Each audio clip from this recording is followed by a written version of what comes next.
Hey everybody, and Tony here with my final review here in Dresden, which is that of Mozart's Le Nozze di Figaro, which I saw at the Semperoper Dresden. The conductor was Omer Meyer-Welber. The production was done by Johannes Erath. The sets were done by Katrin Konan. The costumes were done by Birgit Wensch.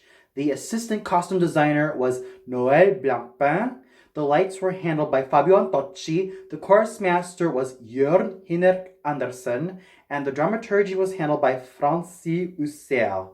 I really have to thank my new friend hailing all the way from Switzerland, Rolf, for giving me one of his spare tickets so that I could have the opportunity to watch my final opera here in Dresden, because I initially thought that the event was going to be sold out, which would have been a huge shame, but thanks to him, I finally had the opportunity to watch Le Nozze di Figaro in its entirety, starring the likes of Gabriela Scherer as the Countess, and Christoph Pohl as the Count, and even Lawson Anderson as Figaro, and Carolina Lippo as Susanna. So I really have to thank you from the bottom of my heart, because this was an evening I will definitely remember and cherish with all of my heart. With that out of the way, let's get on to what I thought about the production. If there are two words in the English language that I could describe this production, they would have to be anachronistic and minimalistic to a really high degree. What starts off as a sort of commedia dell'arte showpiece, albeit with Susanna as Columbine and Figaro as the Harlequin, and of course Cherubino as Pierrot, then evolves into something a little bit more modern,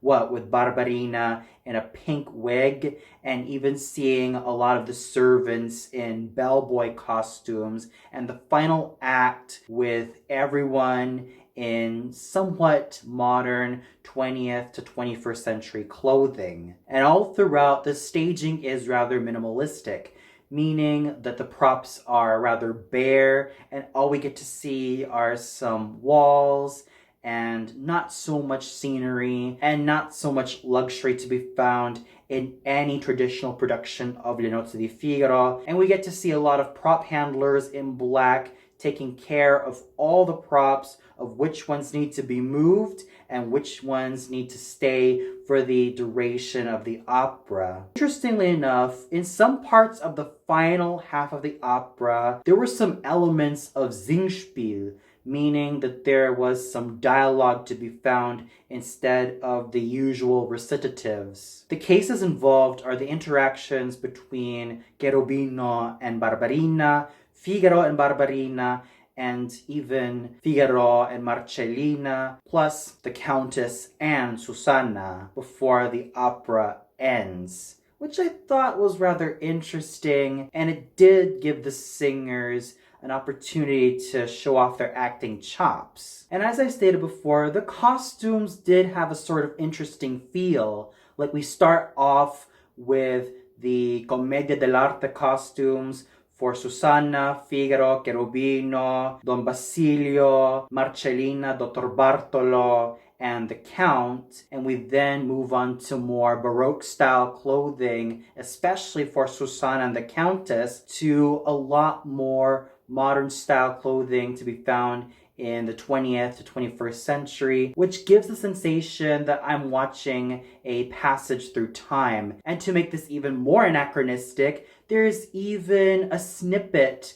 of Edith Piaf's La Vie en Rose, whether sung by Cherubino or even played on the harpsichord. Now let's also not forget some callbacks to the original Barber of Seville, in which Figaro also gets out his razor and his shaving tools, and we even have the pleasure of seeing a barber's chair in the very first act, as well as a snippet of the Barber of Seville overture. So overall, this production was a very fun mishmash of old and new, anachronistic and traditional, commedia dell'arte and modern.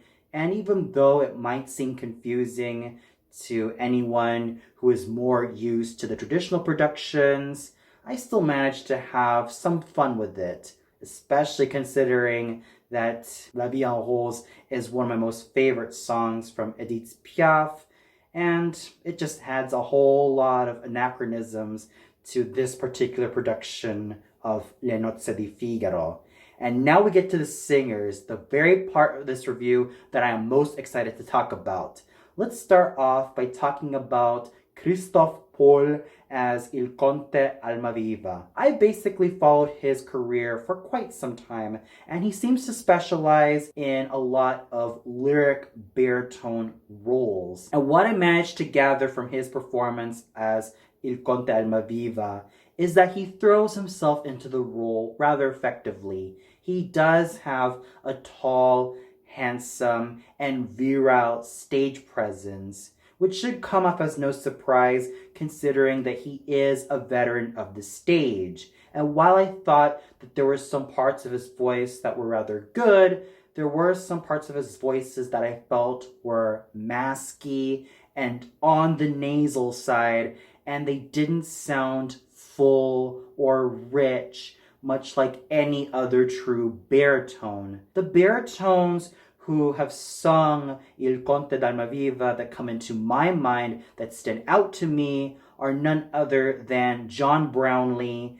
and even George London, just to name a few, because of how full, rich, well-controlled, and technically perfect their voices were. With Christophe Paul, I felt like he fell short on the technical side of his voice because there were times that he did sound nasal. There were times that he did sound constricted, and there were times that he sang mostly in the mask, which I felt was a huge no-no when it comes to the overall technical prowess of this particular baritone. But if I were to take all of those problem spots away, Christophe Paul is nonetheless a rather dedicated singing actor who does give it his all, even though he does need to eliminate singing in the mask and the nasality that comes along with it. So I do hope that he does break those inhibitions so that his voice could sound a lot more free and a lot richer and rounder, much like any true baritone. Gabriela Schira was quite decent as the Countess Almaviva, and I've been also following her career ever since I first heard of her. She did start off singing a lot of lyric mezzo roles before finding her true calling into singing a lot of the spinto soprano roles. From her beginnings as the composer from Ariadne auf Naxos and even Mercedes from Carmen, to singing the likes of Elsa from Brabant, from Lohengrin, and even the First Lady from the Zauberflöte. Based on what I managed to hear from her performance as La Contessa d'Almaviva, she does have a fine instrument, and based on her repertoire, she does have really good material to work off of. However, there were times I felt like she was holding something in her voice, and there were times that I felt like, especially in her rendition of Porgi Amor, I felt like she was a little bit too whispery in that aria, but she got a lot better in the later parts of the opera, and I thought she managed to shine in her rendition of Dove Sono. Unfortunately, we have at our disposal all the great lyric sopranos of the past who have sung La Contessa d'Almaviva, voices like Auliki Rautovara, Marcella Pobbe, Leila Gencer, Elisabeth Grümer, Victoria de los Angeles, Sena Gurinats, and even the complete package that was Eleanor Steber, because Madame Steber had everything. Great technique, a beautiful voice, and loads and loads of beauty in everything that she did. With Gabriela Schira, I felt like she kind of fell short in some of the vocal demands that the Countess had to offer. But I still have to give her some credit for at least being brave enough to tackle this challenging part. Lawson Anderson was charismatic, charming, and an absolute joy to watch as Figaro. Yes, he had an absolutely dashing and athletic stage presence, which made him quite magnetic to look at. However, even though I do enjoy his voice, which had focus and which had good focus, I felt like he could make his voice a lot rounder and richer by eliminating the masky singing and by making his voice sound freer the natural way and without any constrictions whatsoever, and make it truly free. I'm pretty sure that once he continues to develop his voice, he will be definitely on his way to sing all of those fine and great leading bass baritone parts. He does have a lot of potential to grow, and he does have fine material to work off of. I just hope that he will develop his voice in the right way, use his chest tones more often, and keep on growing as a singing actor. Carolina Lipo was indubitably the absolute standout as Susanna. She managed to use her light lyric soprano voice to such a phenomenal effect. Everything about her voice was silvery, clear, clean, and an absolute joy to listen to. She was technically secure, showing no signs of trouble, no signs of constriction, and no signs of flaws whatsoever. She managed to be an absolutely wonderful singing actress, and it was all thanks to her lovely instrument, which she was able to take great advantage of. And here's also hoping that she keeps that great instrument intact and that she keeps developing her technique so that she can rise above as a fine lyric soprano. The material that she has is there. All she needs to keep on doing is develop her technique in the right way and make sure that she does not give in to bad habits and never even give in to complacency, because this is a fine young lyric soprano who has so much potential and is on the cusp of a fine international career. So I really do hope that she will keep going from strength to strength and will remain technically secure in everything that she does. Matthias Henneberg was solid as Dr. Bartolo. Unfortunately, he's more of a baritone singing a basso cantante / profondo part. His voice may have some ping in it, but it doesn't have that fullness or richness that I would love to hear in any basso cantante or basso profondo. My ideal voice for Dr. Bartolo would be the likes of Marian Rus or even that of Fernando Correna, because they were really well known for their rich and strong basso voices. With Matthias Henneberg, even though he was more of a baritone trying to sing a basso part, he still acted the role rather well, and he managed to make a great use of how much stage presence that he has to make this character come alive. Sabina Brom was kind of hit and miss as Marcellina. While I do admire her charisma and everything that she embodied as Marcellina, such as her hilarity and her occasional cattiness, and just how gloriously over the top she can be, there were times that I felt like her voice had way too much air, and there were times that I felt like her voice was a bit on the insecure side.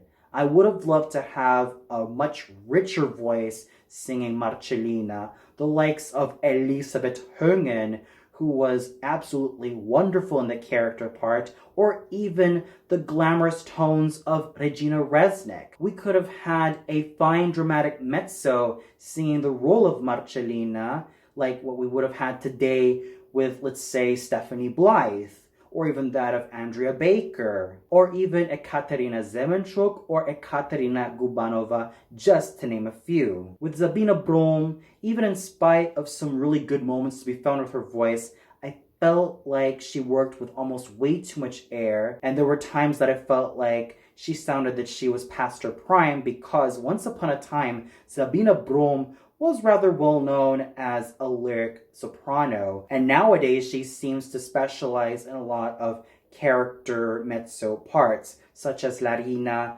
from Eugene Onegin, and even the overseer from Electra. But as she did an alright job in embodying Marcellina. I could tell that she at least enjoyed portraying this character part, and for that, her efforts should not go ignored. Stepanka Putsarkova was a charming cherubino, and she did have a solid voice that has a lot of potential to grow, given that she keeps developing her chest tones. Because I do notice that there were some areas that she could use a lot more chest and a lot more core and a lot more development, because this is a mezzo-soprano who does have great material, because she has also sung the likes of Urbain from Les Huguenots. She even has an upcoming Niklaus from Le Comte of Man, and she's going to sing Carmen at the Volksoper Wien. So here's also hoping that Miss Putsarkova keeps developing her voice in the right way, keeps developing those chest tones, and makes sure that her core stays secure, because this is a voice that does have potential to grow. She does have good material. She does have a repertoire that shows loads of promise. And I do not want to see that promise, nor that talent, nor the development being squandered. So here's hoping that Stepanka Putsarkova will keep on developing and keep on growing stronger as a singing actress. Maria Taniguchi was a pleasant barbarina with her girlish physique and her angelic-sounding light lyric soprano voice. She certainly knew how to embody this kittenish, sweet, and absolutely girlish character. I could definitely see a great future with Miss Taniguchi in terms of the light lyric soprano repertoire. And I certainly hope that she will continue to grow as a singing actress. And here's also hoping that the future will be so much brighter for this young rising star. Alexandros Stavrakakis was a virile and powerful Antonio, and this is definitely a basso cantante / profondo I would love to see grow and tackle the more dramatic parts. His voice has a lot of fullness and richness that I love in many a basso, and I'm sure that with that potential, he can be able to conquer more dramatic roles such as Filippo II, Sparafucile, Banco, Colline, König Heinrich der Vogler, Fasolt, and many other great roles for a true basso. The voice has richness and depth, and I really hope that he maintains that so that he can find himself in all of these wonderful roles for a basso. Aaron Pegram was an absolutely characterful Don Basilio. All thanks to his light lyric tenor voice, he certainly knew how to bring out so much bite into this character, and I could definitely tell that he had a lot of fun embodying Don Basilio in everything that he is. So here's also hoping that he continues to stay strong as a fine light lyric tenor. Gerald Hupach was equally characterful as Don Curzio, and it's all thanks to his focused instrument that he was able to make the best out of this character. And I should also give a lot of kudos to Katarina Flade and Barbara Leo for singing the roles of the two peasant girls with such heavenly voices. So overall, the singing was actually pretty decent, especially when you have Carolina Lippo standing out so superbly among the female roles, and even have someone as strong and formidable as Alexandros Stavrakakis holding up so well as Antonio, and even Lawson Anderson doing such a fine job embodying Figaro. These three singers were definitely the stars of the evening, and they made the best out of their respective roles. The conducting done by Omer Meyer-Welber was brisk and energetic to the point where I could not take my ears off of the way he led the orchestra. And let's not forget about the orchestra and chorus of the Semperoper Dresden. They were absolutely amazing all the way through. So overall, this was quite a nice way to spend my final evening here in Dresden, with one of my most favorite operas from Mozart, headed by a very fine cast, and in a production that was quite fun and quite interesting. It was a rather enjoyable evening, and I really have to thank the wonderful city of Dresden and every single lady and gentleman at the Semperoper Dresden for such a wonderful time that I had here. And I seriously hope to keep coming back to this wonderful city because of all the magnificent events that have been happening at that great opera house. And for those of you who tuned into this production of Nozze di Figaro at the Semperoper Dresden, what'd you think of it? Did you feel like Lawson Anderson stood out so well as Figaro? Was there another singer who stole his thunder? Whether it be Christoph Pohl's Count Almaviva, Gabriela Scheera's Countess Almaviva, Carolina Lippo's Susanna, or even that of Alexandros Stavrakakis' Antonio? Or did you feel like there was someone from the cast that didn't really hold out? Comment below and let me know. Well, that's all for now. Be sure to tune in tomorrow where I will be back in Berlin and making my review of Puccini's Turandot at the Deutsche Oper Berlin, starring Elisabeth Tiger in the title role. So until then, good night everybody, and to the wonderful people of Dresden, thank you so much for such epic music. Stay awesome, everybody.